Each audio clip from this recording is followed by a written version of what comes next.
All right, today we're diving into something that's going to totally change how companies protect their most valuable stuff. Mm. We're talking high assurance device identity. Mm. Imagine a world where to get to that super sensitive data, you have to be using one of the company's own devices. And not just any company device, one that you've specifically said, okay, this one's good. Only those are the keys to the kingdom. Yeah, exactly. Yeah. So we're really talking about moving beyond things like passwords and even those SCEP certificates we've all been using forever. Yeah, and the thing about those is that they're not actually part of the device itself, so they can be stolen, they can be phished. It's almost like you've got this guard shack, right? Checking everyone's ID as they come in, but the IDs are super easy to fake. Someone could just walk in with a bogus badge and get access to all your most valuable assets. Exactly. So that's where this thing called ACME device attestation comes in, ACME DA, and it really leverages the device's hardware. Things like TPM chips or secure enclaves to be absolutely sure it is the device it's claiming to be. So instead of just checking an ID, we're like scanning a fingerprint to make sure it actually matches the device that's supposed to be there. Exactly. It's like a digital fingerprint for every single device. Also, no more fake badges. No more fake badges. I like that. So the way ACME DA works is it's a challenge response system. The server basically says to the device, hey, prove to me that you are who you say you are. Okay.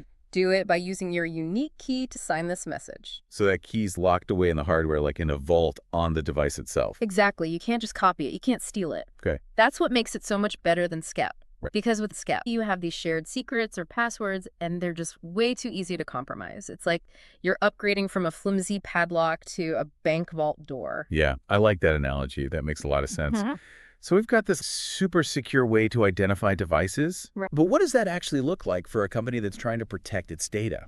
Okay, so imagine a company, and they've got all this sensitive financial data on their servers. With ACME DA, they can make sure that the only things that can access that data are company-owned laptops. Okay. And not just any company-owned laptop, but ones that have been registered and verified. So it's like a VIP list for devices. Yeah, exactly. Only those on the list with their unique fingerprint get to go through the velvet ropes. And even if one of those devices is lost or stolen, the keys can't be taken out. Oh, wow. You can revoke access remotely. Basically, you just cut that device off from the network like that. No more worrying about someone getting access because a device was lost or stolen. Exactly. That's incredible. But wouldn't this be a nightmare to manage, especially for companies that have thousands of devices? That's where platforms like SmallStep come in. They've got tools that make it way easier to manage all of this. You can set things up, configure devices, monitor them all at scale. So it's not just about the tech itself. It's about the whole ecosystem that makes it actually work for companies. And we're seeing companies like Apple and Google, they're already baking ACME DA into their operating systems. It's becoming the gold standard for this kind of device identity. Wow. So this is a big deal for any company that needs to protect its data and its infrastructure. But how does this actually work in practice? Can you walk me through a real-world example? Sure. So let's say you're a company and you've got this really sensitive design platform. Okay.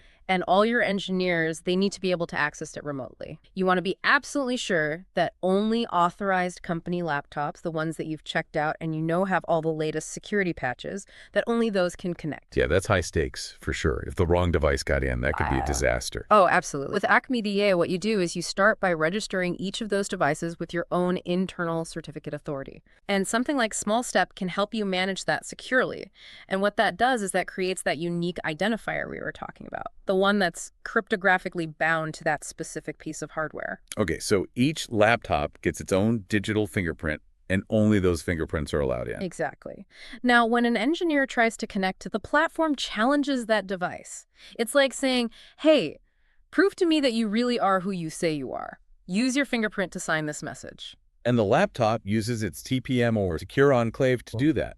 And no other device can replicate that. That's exactly right. So if the challenge is successful, the engineer is in. Okay. But if it's not, maybe it's an unregistered device or one that's missing some critical security updates, it gets blocked. No access. So it's like having a security guard that checks your ID, scans your fingerprint, and runs a background check all at the same time. Yeah, that's a great way to think about it. And the best part is that all of this is happening behind the scenes. The engineer doesn't have to remember any complicated passwords or go through extra steps or anything. It's just seamless and secure.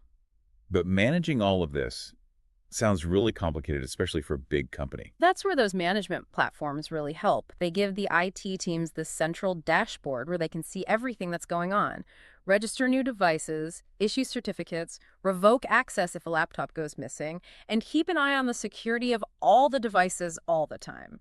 So it's not just about the technology itself. It's about that whole management layer on top that makes it actually usable, you know? Exactly. And remember, this isn't just about keeping the bad guys out. Right. It actually makes things easier for the IT team and for the engineers. No more password resets. No more panicking when a device disappears. So it's like a win-win for the company. Yeah. But we've been talking a lot about company benefits. Yeah. What about the individual user? One of the biggest things for users is that it could potentially make logging in way simpler because their device becomes their key. No more remembering a zillion different passwords for all their work stuff, as long as they have their trusted device they're in. So less frustration for users. That's always a good thing. Absolutely. And there's another potential benefit here too, and that's privacy. Because the authentication is relying on the device's unique ID, not on some piece of personal information like an email address or something. It means that less personal data needs to be shared and stored. So it could actually make things more secure and more private for the user. Exactly. But I'm guessing there are some challenges too, right? No technology is perfect. Oh, of course. One challenge is that we need everyone to adopt this. Okay. The device manufacturers have to be on board, and so do the software developers. So it's like a two-sided puzzle. Yeah, you need the devices that support it, and you need the applications and services that they connect to be compatible with it too. Makes sense. But the good news is that we've got some major players like Apple and Google already doing it, and companies like SCEP are really pushing the technology forward, so the momentum is building. That's good to hear. Are there any technical limitations we should be thinking about? One thing is that not all devices, especially older ones, have those TPM chips or secure enclaves we've been talking about. Oh. So you could run into compatibility issues, especially in companies that are still using a lot of legacy devices. Yeah, that makes sense. But as everyone upgrades to newer devices, this will become less and less of a problem. And there are usually software-based solutions that can offer similar security even for those older devices. It might not be perfect, but it can help bridge the gap for a while. So it's adaptable, which is really important for this kind of technology. But let's zoom out a little bit. Okay. What are the bigger implications of this shift toward high-assurance device identity? Where are we headed with all of this? That is a great question, and I think what we're seeing is a really fundamental change in how we think about security. We're not just building walls around our data anymore. Yeah. We're getting much more focused on tightly controlling which devices, which ones we really trust. Those are the ones that get to hold the keys. So it's not about just protecting the castle. It's about deciding who gets to hold the keys to the castle gates. Exactly. And as devices become more and more integrated into our lives, both at work and at home, this approach is just becoming more and more important. Think about the Internet of Things, for example. Billions of devices are collecting and transmitting data. So ACME DEA could help secure everything from our work laptops to our smart homes and our cars and even our personal health data. Exactly. It's not hard to imagine a future where ACME DA is the standard way we authenticate devices across every aspect of our lives. Whoa. Okay, that's mind-blowing. Every device having its own unique digital ID, verified and secured with cryptography. And that's just the start. As this technology keeps developing, there are so many possibilities. It's really exciting. Okay, that's pretty futuristic. But for our listeners who are just learning about ACME DEA for the first time, what's the one thing they should remember? The big takeaway here is that high-assurance device identity isn't some far-off thing. It's happening now. Okay. Major companies are adopting it, and it's becoming more and more accessible for companies of all sizes. So this isn't something companies can ignore. It's here. Absolutely. The threats out there are changing so fast, and the old ways of doing things just aren't good enough anymore. High-assurance device identity is a crucial part of the solution. It sounds like we're entering this whole new era of security where the devices themselves are the keys to protecting all our valuable data. That's a great way to put it. And it's an era that has a lot of potential. That's a perfect place to move to our final thoughts. Okay. What's one question our listeners should really think about as they learn more about this? What's really interesting to me is that when you tie identity so closely to hardware, it really raises some questions about control. Who has it? Okay. What happens if a company tells its employees that they have to use their personal devices for work? That starts to blur the line between someone's personal identity and their professional one. Hmm. That's a really good point.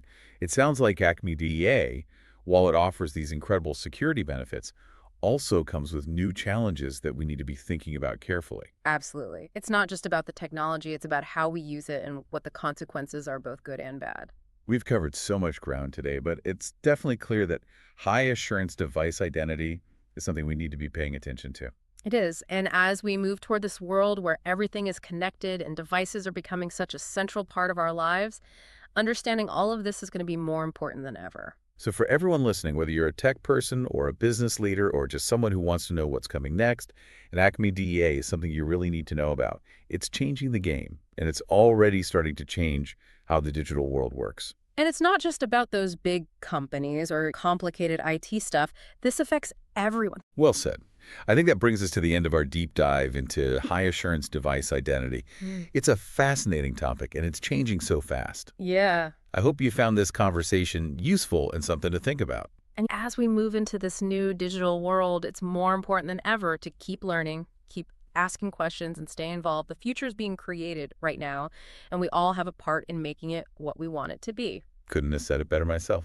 Thanks for joining us on this deep dive. Thanks for having me. And until next time, stay curious out there.